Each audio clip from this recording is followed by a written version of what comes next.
তো বন্ধুরা finally Realme GT Neo কে চায়নাতে লঞ্চ করে দিয়েছে আর এটা তোমরা 20,000 এর মধ্যে চায়নাতে দেখতে পাবে। এই ডিভাইসটির মধ্যে তোমরা মিডিয়াটেকের Dimensity 1200 এর পাওয়ারফুল চিপসেট তার সাথে ইন ডিসপ্লে ফিঙ্গারপ্রিন্ট সেন্সরের সাপোর্ট দেখতে পাবে। আর এর সাথে Realme চায়নাতে Realme V30 কে লঞ্চ করে দিয়েছে, যেটা তোমরা ইন্ডিয়াতে Realme 8 5G নামে দেখতে পাবে। তো আজকের এই ভিডিওতে ডিটেলসে কথা বলবো Realme GT Neo কে নিয়ে।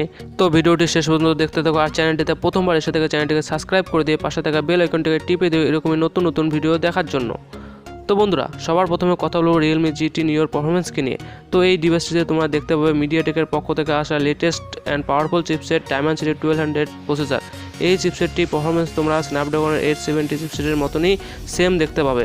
তো এখানে তোমরা ফ্ল্যাগশিপ লেভেলের পারফরমেন্স দেখতে পাবে Realme GT Neo এর মধ্যে।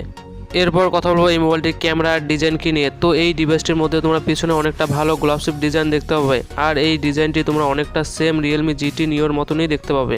আর এই মোবাইলটিতে তোমরা 64 megapixel triple rear camera setup দেখতে পাবে। আর এখানে যে সেন্সরটি ইউজ করা হয়েছে সেটা Sony IMX682 এর। তো এখানে তোমরা 64 মেগাপিক্সেল প্রাইমারি সেন্সর তার সাথে 8 মেগাপিক্সেল হোয়াইড অ্যাঙ্গেল লেন্স এবং 2 মেগাপিক্সেল একটি মাইক্রো লেন্স দেখতে পাবে। আর এই মোবাইলটির সামন ডিজাইনের কথা বললে এখানে তোমরা 6.4 ইঞ্চি একটি সুপার অ্যামোলেড ডিসপ্লে দেখতে পাবে, যেটা 120 হার্টজের রিফ্রেশ রেটের সাথে আসবে। আর এখানে তোমরা সেম 5 হোলের ডিজাইন দেখতে পাবে।